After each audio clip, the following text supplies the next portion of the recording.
Oh man, back before my phone overheated. So, like I was saying,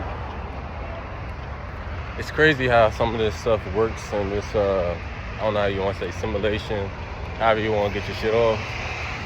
But it's a lot of people making a lot of money and taking things for granted.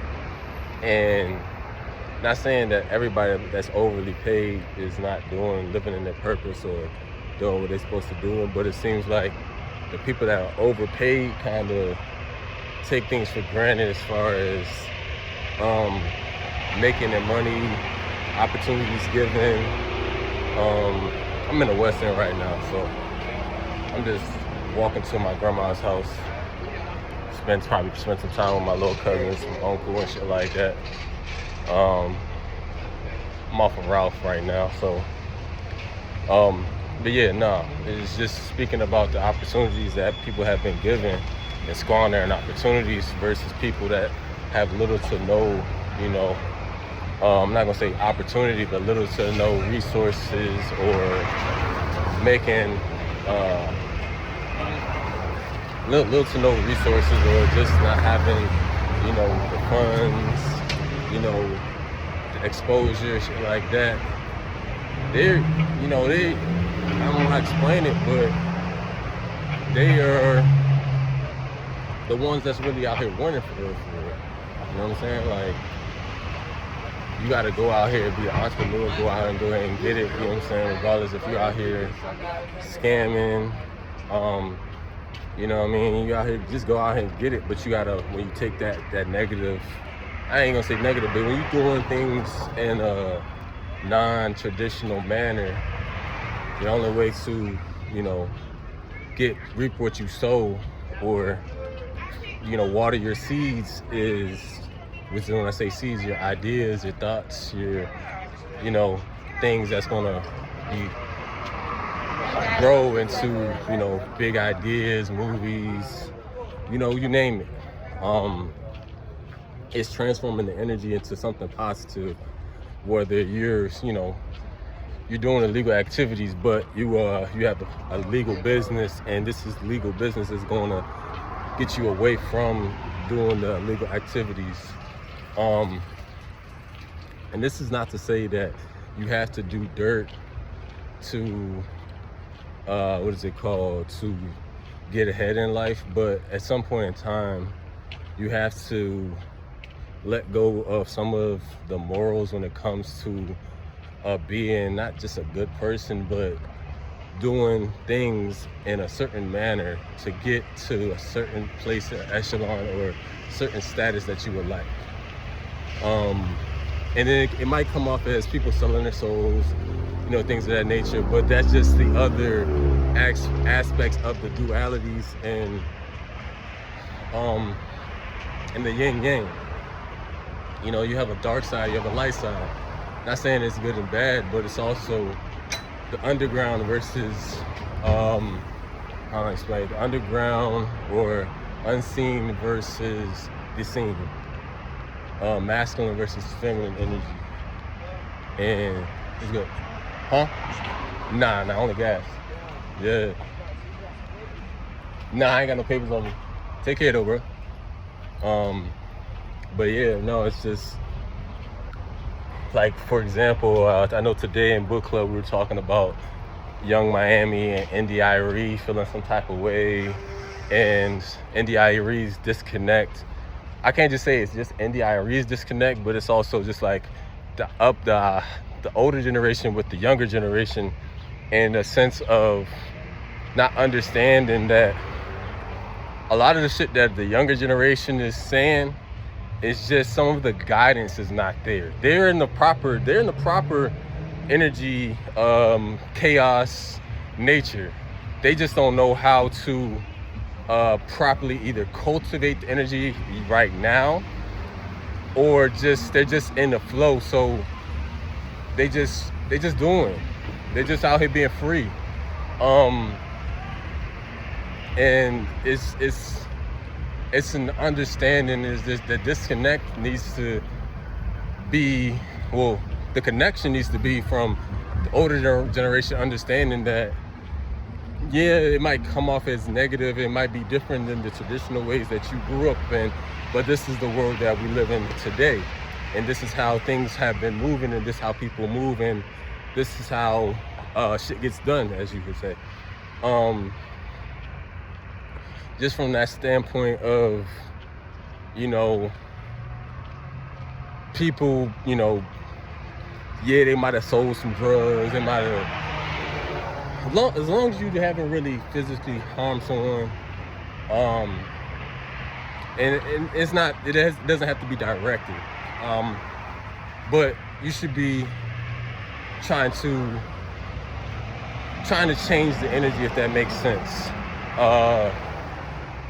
So, like me, for example, I was doing my dirt, what I was doing, but I also had a positive way or a goal for why I was doing what I was doing.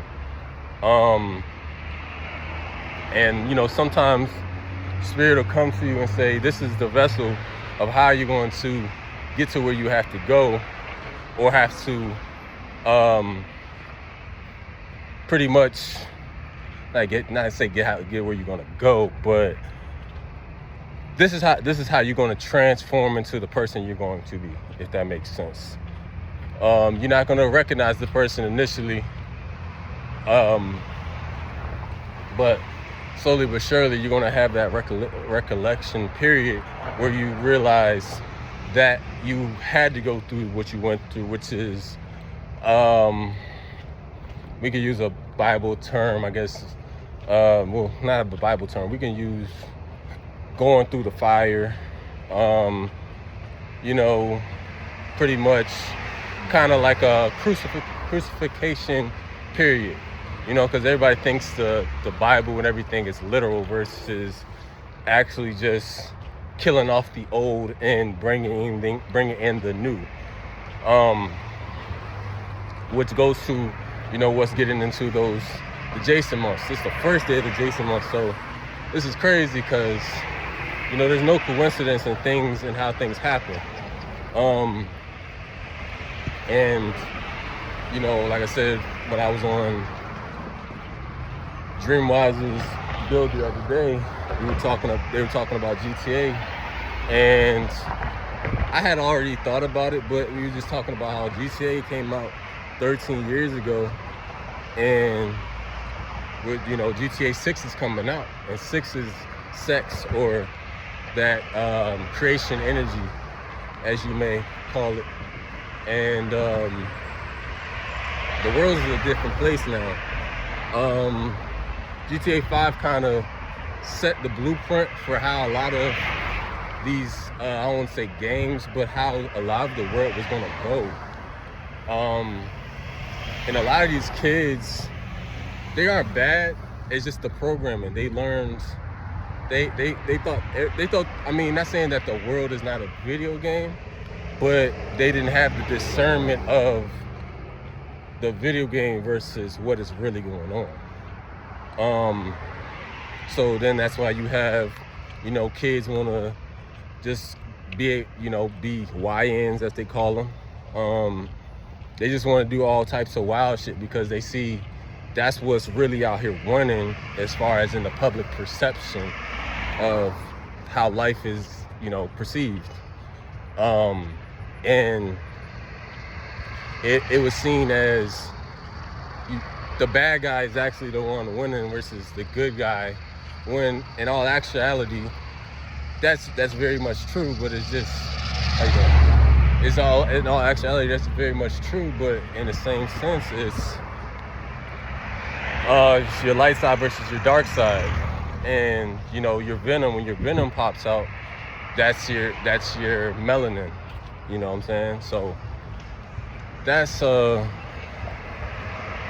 little spill right now. I'm kind of, like I said, I'm walking by Tassili's right now, just going by the day.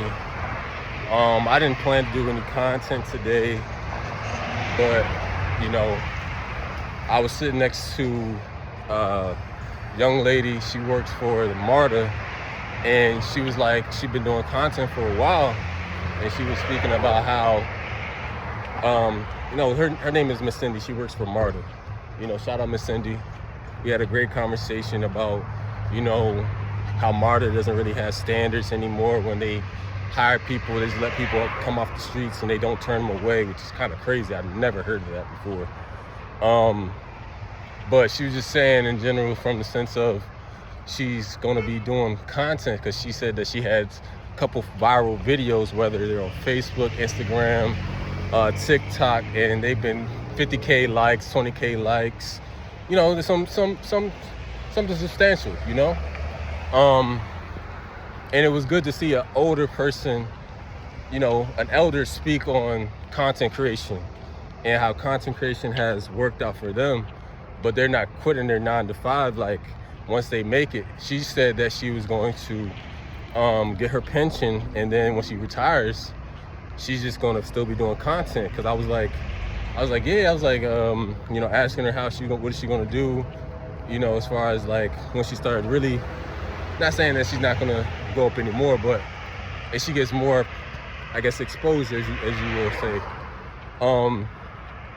So pretty much her video, and I'll be probably posting this in the Patreon.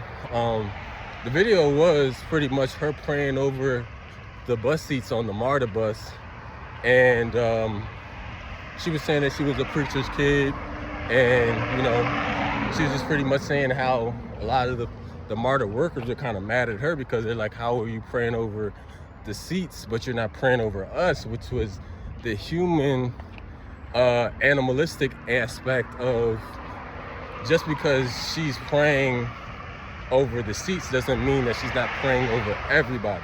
It's not, I don't know how to explain it. It's not the act of, it's not what she was doing. It's her intentions of what she was planning on as far as with the prayer. It's just protection. And she was just saying that she'd been doing content creation for, I don't even know, but I was just saying she's playing, the long game as far as the consistency. And I just been, the last couple of days, I just been trying to contemplate and think of how I can at least get my YouTube channel to 50 subscribers, so that way I can start going live. And then I was thinking, I was like, I shouldn't just be putting myself in a box by just doing the YouTube. I should also be doing Twitch and Kick and these other streams. And that just came from,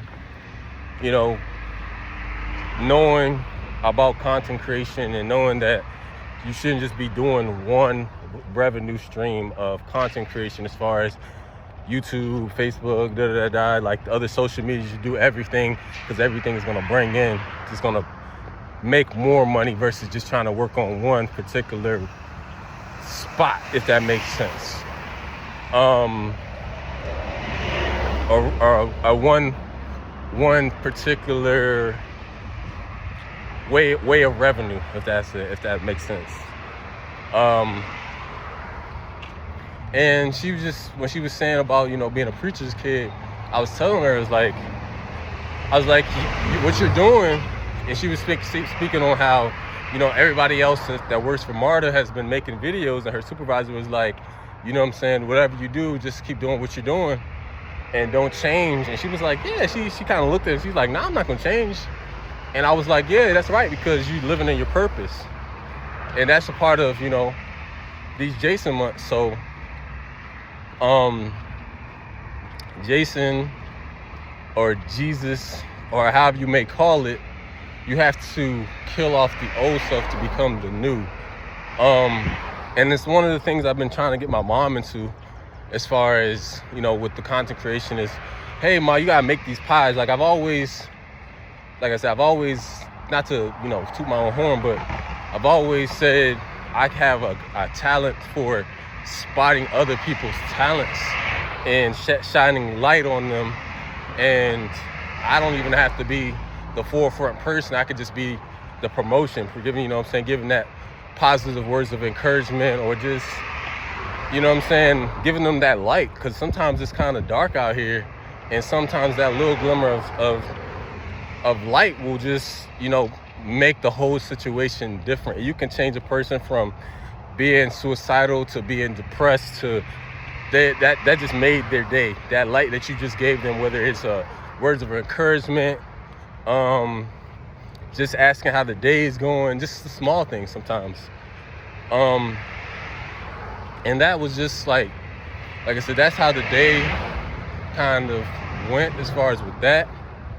And I just, like I said, I've been watching the pointers that Reggie and Rod have been giving these young men as far as how to, make it in this content creation world, as far as like the start, you know what I'm saying? When it comes to, clips, not everything, you know what I'm saying? Like, just, you don't have to make everything a viral moment.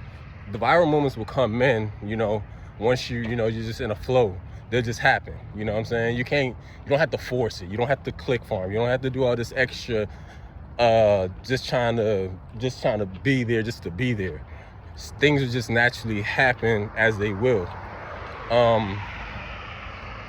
So, and then there's also, like I said, the discernment that comes from the newer generation of what's content and what's actually real and what is,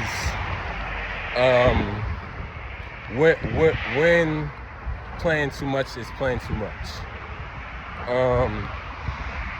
Which takes me to one of the points that I had spoke about as far as with these two twins that were on Double R Academy or Double R Summer Camp, and they wanted to fight, but Rod, one of the counselors, he pretty much was telling them that y'all can fight, but y'all gonna have to put the gloves on, which kind of, you know what I'm saying, which is, I was trying to get other people to understand that they're not saying that you don't have to get your energy off or get your aggression or whatever you want to call it off. They were just giving you a healthier alternative to getting the energy off. Like I was saying, that's why single mothers, parents, however you want to call it, put their kids into sports, organized sports, martial arts, Muay Thai, boxing, you name it, because it instills the discipline and it shows them that they don't have to put their hands on someone as far as, when it comes to if somebody says something that you don't like, which a lot of kids, they think that it's just, somebody say something that I don't like, I have to put my hands on them, I gotta put my feet on them, you know what I'm saying? Like, that shouldn't be always your result. You shouldn't always result to that form of action as far as when it comes to resolving a situation or resolving a problem. You should always be able to, I'm almost to my grandma's house, but yeah, you should always be able to resolve the situation with talking it out first, right? And then after you talk it out, y'all should be able to, if that doesn't work and the physical option is there, then you should have some type of organized physical where we have our, scrap, we box it out, whatever we do, you know what I'm saying, UFC, whatever, how you want to do it, but it's organized. There's people there that can, watch over if somebody gets seriously hurt, you know what I'm saying, that way nobody's losing a life or things of that nature, anything serious of that nature.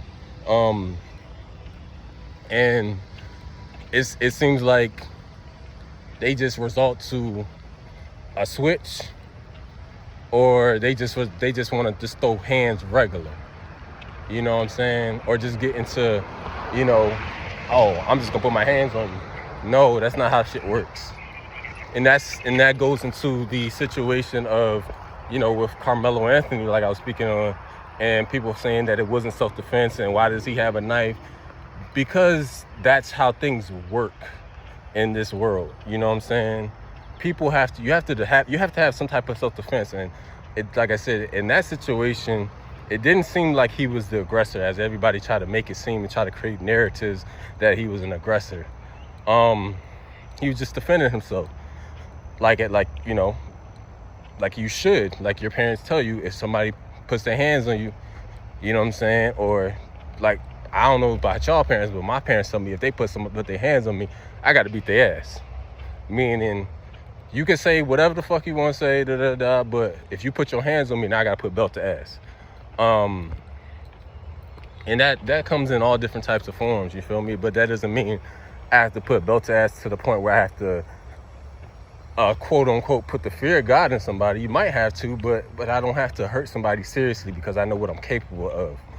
So, you know, like a lot of kids, they don't have a lot of emotional discipline, especially young boys. A lot of young boys don't have a lot of emotional discipline because they weren't taught as far as how to and what to have emotional discipline and how to, you know, have that situation. But I'm gonna catch y'all, and we probably talk about Jaylen Brown, where LeBron probably lands. I want to say Golden State, but it's looking like Cleveland. So y'all be safe. Peace.